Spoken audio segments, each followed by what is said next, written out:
J'ai fait une vidéo en anglais pour vous montrer les améliorations que j'ai faites sur cette Anet A6. J'avais tourné une vidéo en français, mais je ne l'ai plus retrouvée, donc du coup je vous refais une vidéo en français, pardon, pour vous montrer les améliorations que j'ai faites sur cette imprimante 3D. Là, il y a l'imprimante papa qui tourne, on va dire, hein. Et aujourd'hui, je vais vous montrer cette imprimante 3D. Toutes les améliorations que j'ai faites et celles que je vous conseille de faire pour vos impressions. Voilà, tout simplement. Et comment avoir de meilleure qualité de print. Bon, là, vous pouvez pas vraiment voir, mais je prends par exemple cet éléphant. Voilà, bah là, il est un peu foiré, mais j'ai de meilleurs exemples, comme par exemple ça. Voilà, on va prendre ça et pour avoir des qualités d'impression vraiment très finies et de très bonne qualité. Enfin, déjà que l'imprimante fait une super bonne qualité pour son prix, c'est vraiment incroyable. Pour moi, les premières améliorations à faire sont bien sûr ça. Ça, c'est un belt tensioner, c'est un tireur de câble, ça permet de maintenir la courroie tendue et bien sûr de ne pas avoir de problème de print comme j'ai assez souvent eu avec cette imprimante 3D. Une autre upgrade à faire sur cette imprimante qui est absolument nécessaire, c'est l'alimentation. Oui, parce que c'est une bombe en fait, celle-là. Celle qui vous fournissent, c'est vraiment très déconseillé de la garder pour une seule raison, parce qu'elles sont très dangereuses. Il y a eu beaucoup d'imprimantes qui ont brûlé à cause de ça. Mais rassurez-vous, on peut y remédier en changeant d'alimentation. Enfin, du moins, ces alimentations-là n'ont pas brûlé comme ça, parce qu'il en faut quand même un peu avant de les faire brûler. C'est pour ça que j'utilise toujours un ventilo avant de m'en racheter une, avant que celle-là crame, de manière maîtrisée, on va dire. Donc, les améliorations. Moi, j'ai changé l'extrudeur, comme vous pouvez le voir. L'extrudeur qui m'a permis d'avoir de meilleures qualités d'impression en imprimant de manière plus rapide. Oui, plus rapide parce que cet extrudeur est beaucoup plus léger comparé à l'extrudeur de base. C'est-à-dire que lui, il va être imprimé en 3D, ce qui va être beaucoup plus léger pour, bien sûr, imprimer. Ouais, comme vous pouvez le voir, j'ai un peu tout fait. Hop, ça, je l'ai imprimé, je l'ai modélisé et tous les liens sont dans la description pour toutes les upgrades. Ça, c'est le moteur qui est en haut. Donc moi, j'ai voulu un moteur vers la gauche et non vers la droite comme des modèles existaient déjà. C'est pour ça que j'ai modélisé celui-là. Voilà, avec tous les petits câbles qui vont là, tu vois. Donc ça va être les câbles pour alimenter les deux ventilos qui sont ici, ainsi que l'extrudeur qui est juste là. Oh, il est tout propre, oh, il est tout neuf. Pour alimenter cet extrudeur et pour amener... Non, le filament il arrive là, donc voilà. En fait, il n'y a rien de grand folichon là-dedans, hein. C'est du truc basique encore. Après, les améliorations, ça va être surtout de l'esthétique, hein. Il y a vraiment peu d'améliorations sur cette imprimante, mais il en faut peu pour être heureux, comme on dirait. Mais en même temps, c'est une super imprimante qui vient toucher cette imprimante-là, la Anet A8, mais je préfère quand même celle-là à celle-là pour être honnête. Pour l'acheter, elle coûte dans les 120, 150, je sais pas, les prix dépendent en fonction des sites où vous l'achetez, de quand vous l'achetez, etc. Mais je vous mets le meilleur site pour l'acheter au moins cher dans la description qui sera Gearbest, bien entendu, voilà, que je recommande par ailleurs.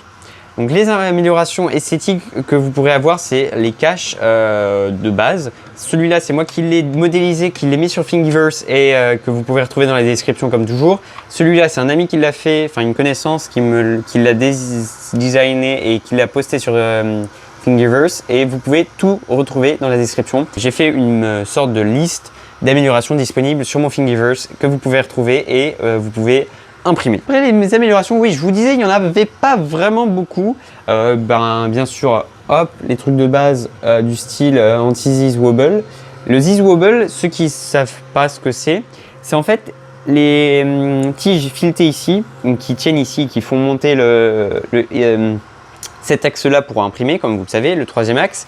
Elles vont pouvoir bouger parfois, ce qui va pouvoir onduler votre impression 3D et ce qui va pouvoir la rendre de moins bonne qualité. Donc j'en ai imprimé des petits de base, hein. Il n'y avait pas vraiment de mieux pour le moment, enfin il n'y en avait pas de mieux. Voilà, pas un peu comme ceux-là, qui sont bien mieux que ceux que j'ai imprimés là, mais bon, il n'y en avait pas pour la Anet A6 et j'ai pas envie d'en modéliser parce que ça prend du temps. Enfin voilà, d'ailleurs il faudrait que j'imprime le deuxième, mais bon. Hein, cette imprimante là, bon, elle tourne pas pour le moment, mais à vrai dire elle tourne vraiment bien, elle fait pas beaucoup de bruit avec ces ventilos là. Si vous choisissez les bons, elle fera pas beaucoup de bruit et voilà, c'est tout ce que j'ai à dire pour cette imprimante qui tourne déjà très bien et elle n'a pas beaucoup besoin d'upgrade pour bien print. En tout, la liste d'upgrade, je pense que vous en aurez pour une bobine de filament, ça va vous coûter 20-25 €, une alimentation pareil, 20-25 €, un extrudeur 17 € ou 20 €, on arrondit à 20, Et avec ça, vous pourrez avoir tout ce que j'ai actuellement. Et bien sûr, il faudra rajouter l'imprimante 3D, mais ça paraît logique. Il faudra de la patience, du temps et du savoir-faire, j'ai envie de dire, oui, voilà, pour pouvoir améliorer cette imprimante 3D et en arriver au résultat où j'en suis, c'est-à-dire une imprimante presque, je dis bien presque parfaite, puisque oui, en effet, il peut y avoir de temps en temps des petits problèmes techniques et voilà. Aussi, une amélioration que j'ai faite qui est vraiment utile et qui est presque importante, nécessaire à son bon fonctionnement pour bien sûr le 3D V6, l'extrudeur. Donc ça c'est un petit E3D V6, on appelle ça, voilà. Tout simplement pour ceux qui ne le savaient pas, et ben maintenant vous le savez. C'est installé Skynet dessus, c'est un nouveau logiciel, un nouveau software sur les imprimantes 3D. Hop, enfin pour les imprimantes 3D. Voilà, je l'allume là. Skynet 3D. Donc ça c'est la version que j'utilise, mais bon, il y a dû en avoir des plus récentes. Comme vous le voyez, c'est un peu plus différent que l'interface de base. Et moi, personnellement, je préfère vraiment cette interface-là. Comme vous le voyez, un Insert 3D SD card. Ok, donc c'est en anglais. Vous pouvez en avoir un en français, hein, il n'y a pas de problème pour ça. Donc là, on fait les trucs de base. Hein. On le gère toujours avec ce petit bouton. Et je viens de reset l'imprimante. Très bien. Pour ce qui en est de cette imprimante 3D qui reste super, qui est moins pénible à améliorer que celle-là. Mais bon, celle-là en même temps, elle a plus d'améliorations disponibles. Et au final, je pense qu'elle rendra mieux. Donc voilà. Pour tout ça, cette imprimante 3D là est vraiment super pour son prix, etc. Moi, je l'aime vraiment beaucoup et je la recommanderais à toute personne débutant dans le monde de l'impression 3D. Et si vous voulez en acheter une, je vous l'ai déjà dit, il y a des liens dans la description pour les acheter. C'est tout pour cette vidéo d'amélioration de l'Anet A6 en français cette fois parce que je l'avais faite en anglais et je n'avais refait de vidéo en français. Pour tout ça, hein, à peu près tout, bon, vraiment elle n'a pas besoin de beaucoup d'amélioration pour être bien. Et je vous dis à bientôt pour une nouvelle vidéo, peut-être bientôt, oui voilà. J'espère que vous avez aimé cette vidéo. Si vous avez quelques questions ou quoi que ce soit, des idées de vidéos, n'hésitez surtout pas à me les poster dans les commentaires. J'y répondrai et je ferai les vidéos si nécessaire. Je vous remercie pour avoir regardé cette vidéo et je vous souhaite une bonne fin de journée. À la prochaine, c'était Clément, enfin Zia plutôt.